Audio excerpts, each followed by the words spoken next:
think here at Sedalia got taken out. We had an issue, this generator did not file. Correct. Ryan's got it covered, so. Generator works fine, works every Wednesday when it's tested, but it's in the switchover thing that when the power actually goes out, that part of the thing, not part of the generator. Is my understanding correct on that one? There's going to be an update on Is it?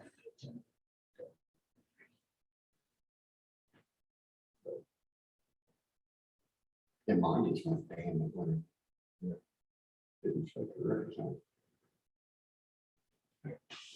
We'll go ahead and call the meeting to order. First item will be a roll call. Mr. Brown? Here. Mr. Cox? Here. Mr. Fritz? Here. Mr. Murphy? Here. Mr. Davis? Here. Mr. Mann? Here. Second item will be a motion to approve the agenda. There are a couple of changes. Audit presentation will be postponed till next meeting. The auditor's under the weather. And then under old business, there'll be a generator update. So I think the motion to approve the agenda with those changes. So moved. Second. All in favor, say aye. Aye. All opposed, same sign. I'm sorry, too much. John made a John did. motion and Mike second.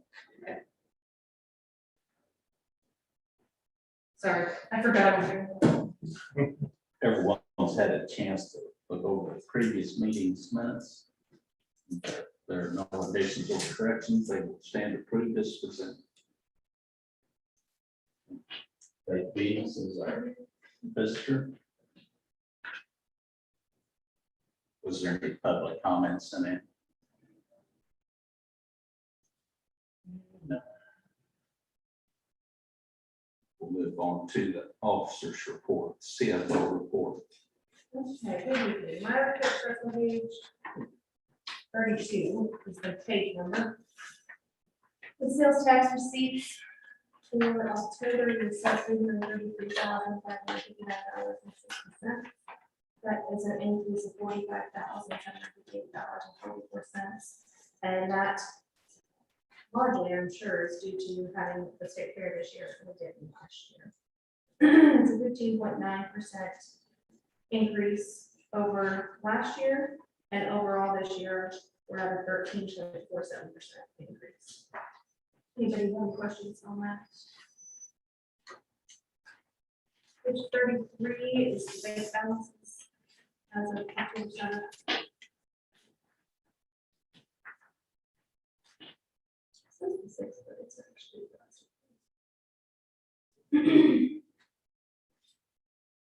David, you have any questions on the bank balances? Not to be pedantic, but just clarifying, October 6th in the second column says 21, that's supposed to be 20.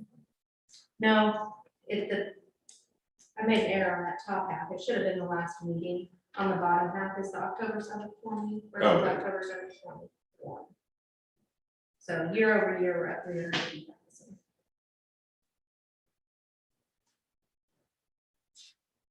Page 34 is our cash reserve analysis.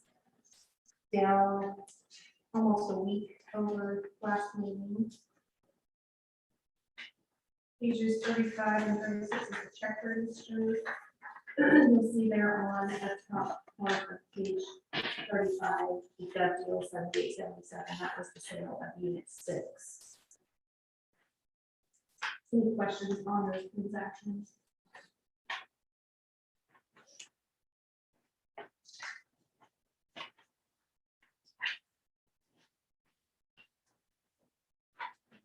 The next portion of the report, that is just the Msmc billing report. I did want to point out, if you look at page 38, you look at our primary payer mix. Medicare, Medicare Advantage, Medicaid, and Medicaid managed care make up 72% of our payer mix. So somebody asked me the other day how much was made up by CMS. So it's a very large percentage. CMS. Have you got any questions on this report? I only put in the total for PCAD. I didn't put in the separate Pettis and Windsor. If you guys want to see that, I can put that in here. It's just a lot of paper. Just fill out those two.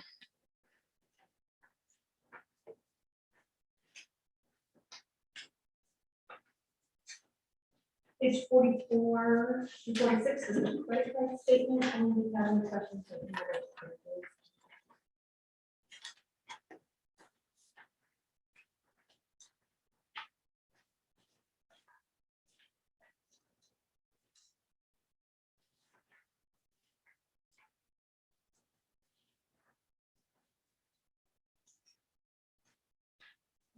Bills, current bills are on page 47, and the details are on pages 48 to 50.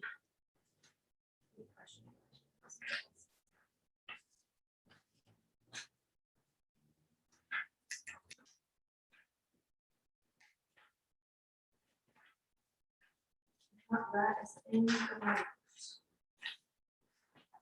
The $12,500 in communication with 47, is that, I mean, are we making, is that a monthly? Yeah, we pay monthly. Okay, Yeah, that's for dispatch. so that's a 12,500 every month.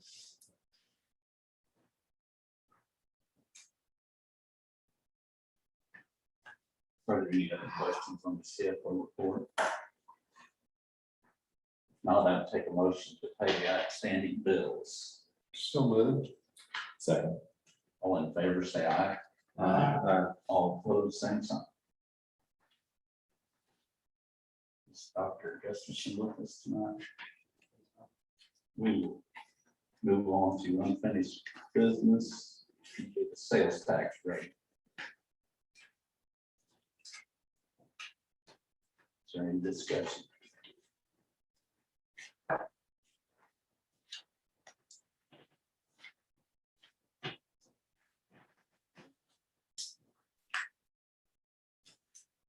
Mr. Chairman, just to begin it off, I'd just like to place a motion on the floor that the sales tax remain at the rate, the current rate, and that I believe that's necessary to maintain the vital operation that we have going.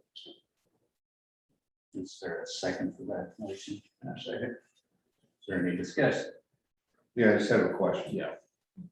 So Jamie, or any of y'all that know, we have to review this once a year, right? But it can be reviewed more than that, correct? It can be. At any time? Okay. On page 34, it looks like you have a calculation for cash, for net cash reserves, 2,387,000 as equivalent to 4.86 months operating expenses, is that correct? So multiplying that out, that means our yearly operating expenses are about a little under 6 million a year. Is that Correct, it's right above there, it's about 1,895,420,000.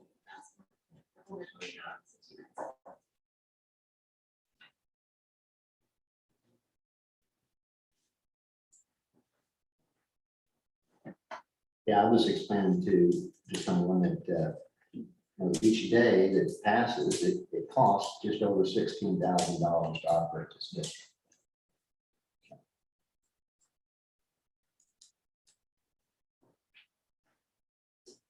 If I may, Mr. Chairman, if I may, point of order, you know, the District 2 is facing the inflation that the rest of the nation is facing.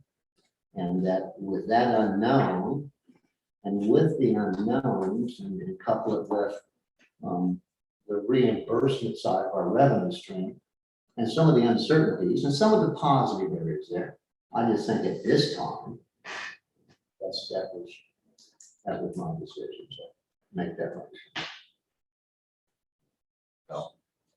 Income based on sales tax would float with inflation. So any inflation would be eaten by the sales tax increase by the taxpayer at the. Well, what about the cost of things that we purchase? Well, it goes up the same rate as everyone else's stuff is going.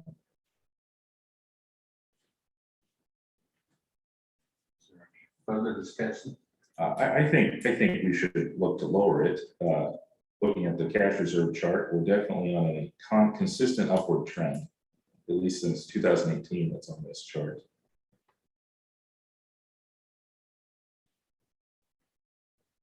I mean, what would be enough money in cash reserves? Well, reading this handbook that we got, the suggestions, on page 43 of that, it talks about that you should probably have anywhere between, if I remember right, is between 3 to 6 months cash on hand.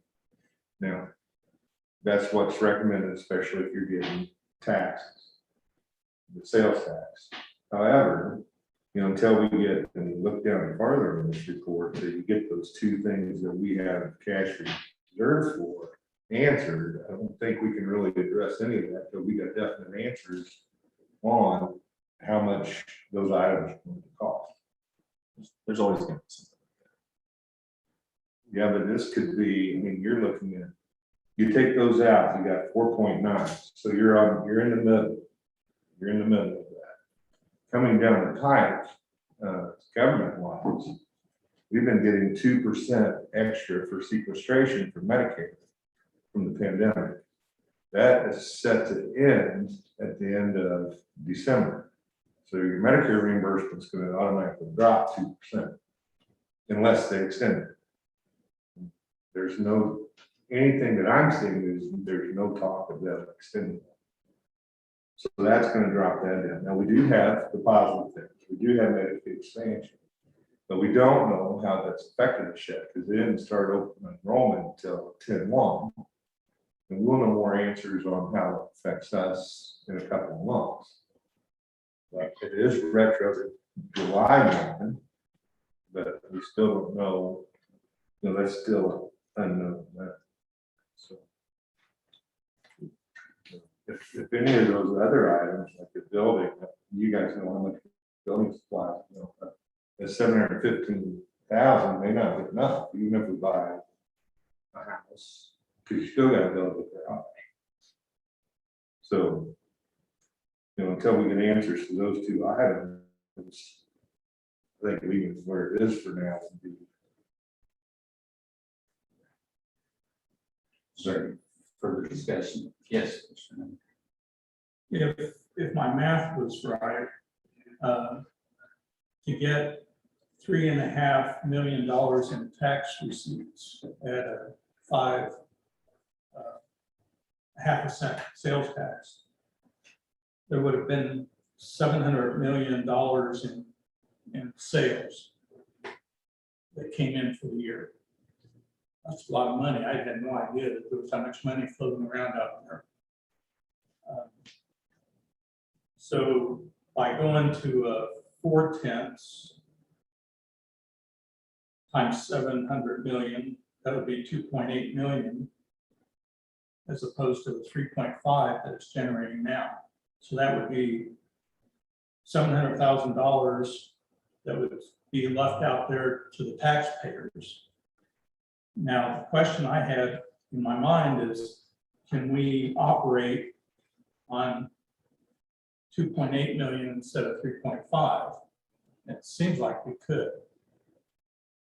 So I would, at this point, I would be, I would vote against leaving it, and I'd like to see us lower it. Yes. Mr. Chairman, we provided for the board, page 82, a list of the ambulance districts in the state of Missouri. Okay. This list is compiled, and as you can see, a lot of them have sales tax. All of them have sales tax.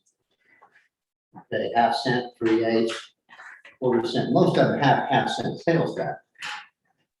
Now, in the right-hand column, I want to point out that that's the districts that rely only on sales tax. Okay, there's only one of those, and that's us. Okay, the trend in the state of Missouri, okay, is not to reduce the revenue at this time. It's never been in EMS. So, you know, a gut feeling or an opinion that is not based on trends or factual data, which we tried to demonstrate, is just not proven at this time. It's just not. But if it's, excuse me, but if, Mr. Chairman, if it's a trend, then we're the only ones in it. They have property tax as well. See, when this district was put together, you could not start a district with just sales tax. Mhm. So myself and the attorney went and canvassed the Missouri legislature and had the law changed. We are the only district in the state of Missouri on sales tax. And we are the youngest district in the state of Missouri. Following us being taken by the previous administrator, this district is just 4 years old. These districts here they're established, they have their assets, they have their buildings, they have everything mapped out that they've said needs to happen to make their district the best serving their county. We're not there yet. We're still talking about building assets and such. And I just don't think now's the time to defund EMS services in Pettis County. We wouldn't be defunding it. You absolutely would. You're just talking about taking $700,000 away, correct?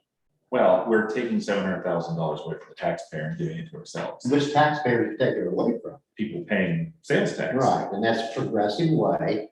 And, It's not about progressive. you know, It isn't our money, right? I mean, no, it's no wonder that it is very, very uncommon for any entity that receives taxpayer money to vote themselves less money. That is, looking at these numbers, every single district where the taxpayer has a say in the rate is lower than the half.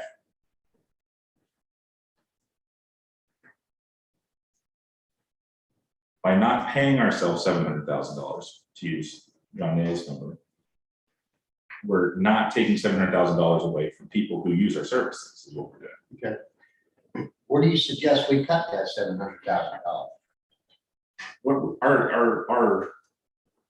the amount of money the district has is going up. I just want to cut from how much our bank account is growing. For what purposes and what plateau are you basing your opinion on? We tried to establish. My opinion is entirely philosophical. Mr. Chairman, if I may, I'd like our CFO to explain to us what our auditor, someone much smarter than us in this room, has suggested in writing that we maintain in cash reserves. Everybody in this, everyone in this room is incentivized to increase the amount of money we pay our district. Right? Everyone in this room.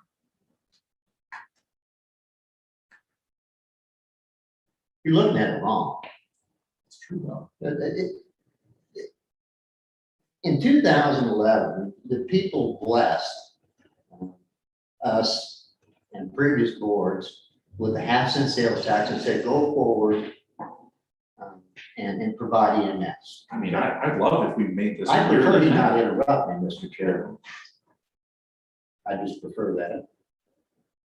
So in going forward, if you believe that cutting the sales tax is the proper thing to do, then justify it by facts based on EMS trends.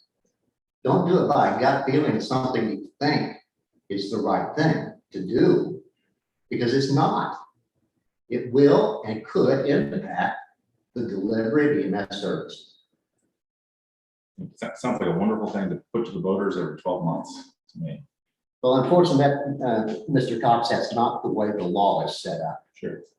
So, Is there any further discussion? On that, yeah, Mr. Chairman, on the districts, why isn't Windsor listed? They don't have sales tax, it's just sales tax. Okay. So all of these districts have sales tax and property tax. We don't have just the property tax, it's just sales tax rates. So is Windsor actually licensed? Yes, that's property tax. But I went online to the Bureau of EMS licensing database. It was March 22 of 19 was the date on it. There's a lot of ambulance districts in Missouri, but there was no Windsor listed. And I thought that's odd. I can't answer that, but these numbers are just the same. And I know that there's districts that are volunteer firefighters, there's volunteer, I mean, all ambulance districts aren't as nice as this one. I mean, they're, Yes. you know, like Windsor, for example, that we had, you know, they were operating on a shoestring. And I know that Bull Camp can't, you know, be operating on a high level either. You know, they just don't have the market there to support that. We're fortunate that we have a lot of people going through town that pay sales tax. So it's not just Pettis County that's benefiting from it, but we're providing the service for the people that are going through too. If they have an accident, if they had an accident or whatever, we're there for them. To me, you can set a budget and then you, based on how much money you have coming in. I mean, you don't, in business, you don't just, you know, get all of it, you know, do something for 2 or 3 years, throw it out. Or I know school districts that have a lot of money coming in. They buy new computers and never open the boxes. 2 years later, they get rid of them. It's just, I don't want to see us do that. I'd like to see us have, in 2014, we had 1.5 million in reserve. And that was in September, I think, 14. In September, now we have 4 million. I mean, it continues to go up. And I believe that the state is going to start requiring us, or requiring businesses to collect taxes on Amazon and those type of businesses. So that increase our sales tax. Now, I do quite a bit, used to do quite a bit of business on Amazon. Almost every day something came in the mail, and I wasn't paying tax on it, but I understand that's going to change. If that does, there's even more money coming in. That does, we can review this next time. And I think too, part of strategic plan, you know, we could put a month number out there. What month, you know, how many months in reserve do we want to see? And when we get to that point, because all the capital purchases, all that stuff's gonna be out there. So we'll be able to trend out the revenue, we'll be able to trend out everything. And then you can see at what point, because you'll have all your replacements going, we'll have our, hopefully by then, we'll know what it's gonna cost us to build a new site, which is gonna take care of the people in this county a lot more. And then, as Chief says, he thinks our business is gonna go up tremendously from that. And we'll know more when that happens. And at that point, then you can start looking at where you're gonna be, because we're gonna know the planning part of it at so many months. We're here, we think it's gonna be, and we can review that as we go annually. Or as you guys said, anytime if something develops. Mr. Chairman, and that recommendation comes from the combined training for fire protection districts and ambulance districts. This right here. Right, and it's put out by the Missouri Firefighters Association. This was by Missouri University of Missouri Extension Office Firefighters Association. And we have similar duties, similar responsibilities. And the point I wanted to make is when I read that document, when I went to school, it was 6 to 9 months. And our auditor has given us in writing, what recommendation? 12 to 18 months. 12 to 18 months. So, you know, I just can't yield to someone's gut feeling other than the actual information that I have of our auditor and others that have gone before us. You know, we're just 4 years old. We didn't have any records to speak of. We're just now beginning our record keeping. So that's. Is there any further discussion? Yeah, you know, as out of whack as the whole economy and everything is, I was certain vote to take that tax down. We don't want to be down. We want to be able to supply anything that's needed. We want the best district to die. And I don't think this is the time at all to do. Further discussion? If not, there's a motion, a second on the floor to maintain the sales tax as it is. All in favor, say Point of order, could yes. we do that roll call? We can. All in favor, that would be roll call. Brown, Yes. Fox, No. Fritz, Yes. Gerke, Yes. Davis, Yes. Neal, No.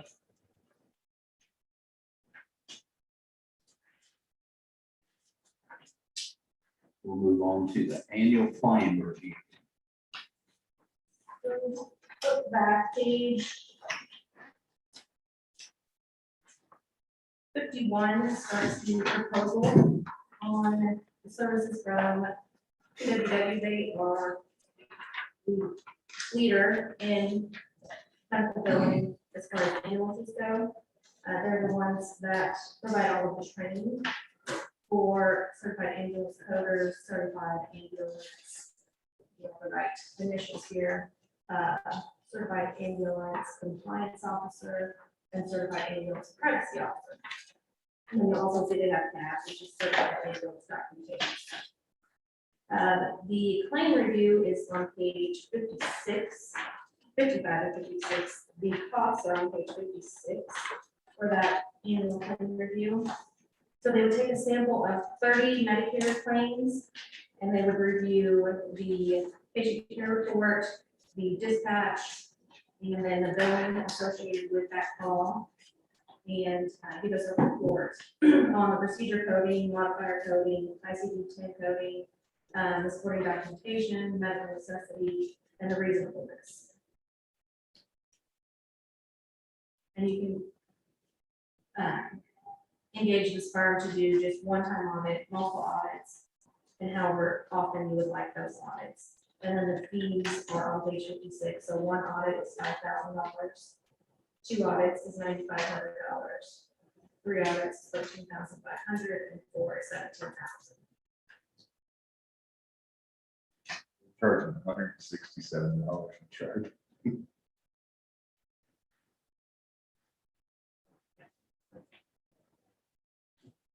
You want to do it? You want to do it? Let me go.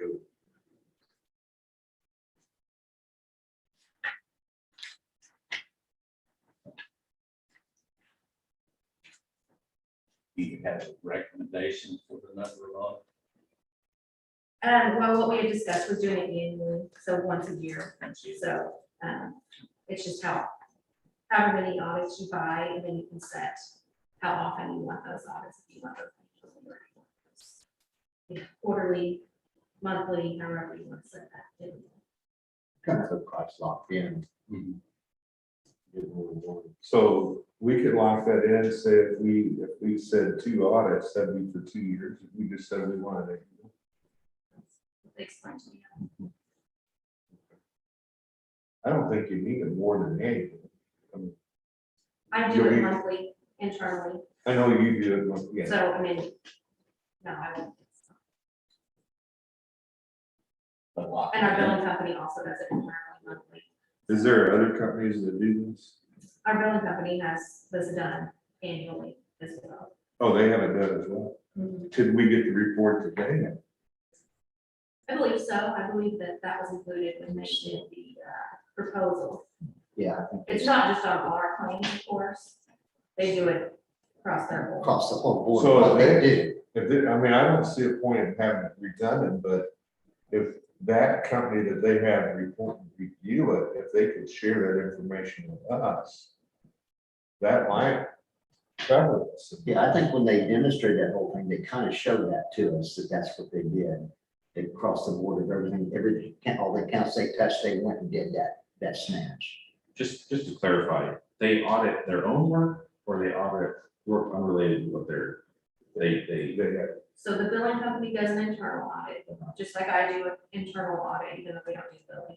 And then they also hire out a firm. They hire I think it's a third PWW, it's party. the same firm. Okay, It's this firm. They hire them to do their, This same thing. I'm pretty sure it's the same firm. To do the claim. So, I mean, I can check with them and get back to you. Yeah, There's not a time limit on this. if they could submit us the report, then there's no point in us having it done. We didn't.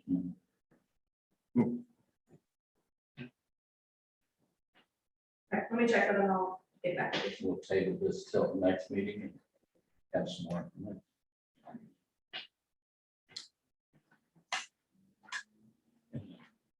Next, we'll move on to the generator update. I think Roy has some information maybe. You guys hear me okay? Can y'all hear me? Yeah. So I don't know how much you guys know or don't know. So Saturday we had a power outage. The generator did not kick on. We got a hold of Empire Gas. They came and looked. It appears that the gas is moving towards the generator and it's doing everything it's supposed to do on that end.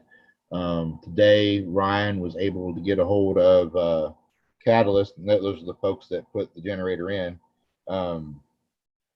They have submitted a ticket with Cummins. So we don't have a whole lot of information as far as what the problem is or when it could be fixed, but we are moving forward. Not very fast, but we are moving forward. And hopefully by the time we all meet again next time, we'll have a little more information that I can share with you guys. Yes. And Roy, have we been testing the generator as recommended by the vendor? Yes, so it's set to automatic test on Wednesdays at noon. I'm not 100% sure that it did it this last Wednesday. We were all kind of busy. I wasn't 100. I don't think I was even there at noon when it would have fired off if it did. But I know that in our previous power outages, it has worked. So whatever the issue is, I believe the issue is new.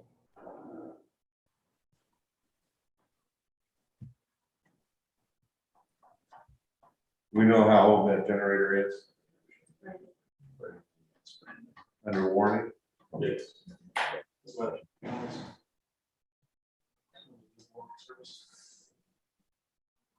So is there, do you receive a notification when it does test?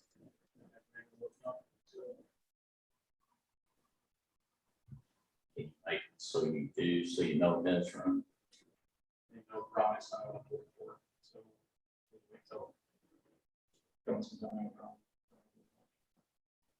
So this one, that's your headquarters, is not like a safety where it actually logs off to say how long.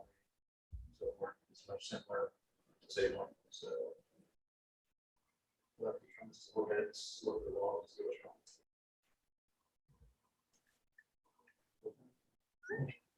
Where are the people that service that? Where are they located? They're in the main group. So are they good to come and check it?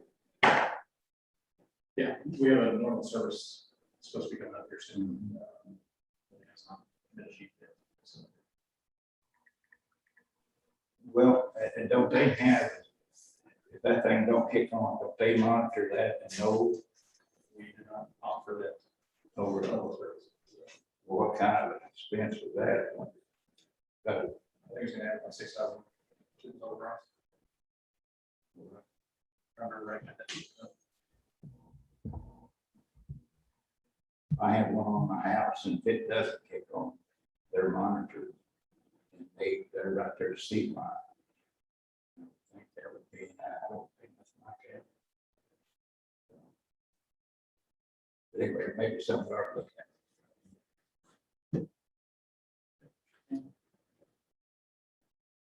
So do you know when they're coming to? They have to, that was just through comes. That way.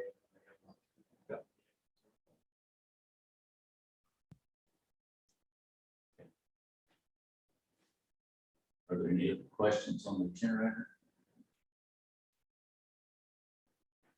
Thanks, Roy. You're welcome.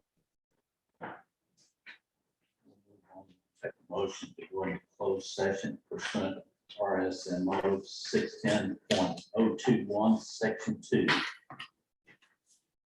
So moved. Second. All in favor, and that'll be roll call. Mr. Brown? Yes.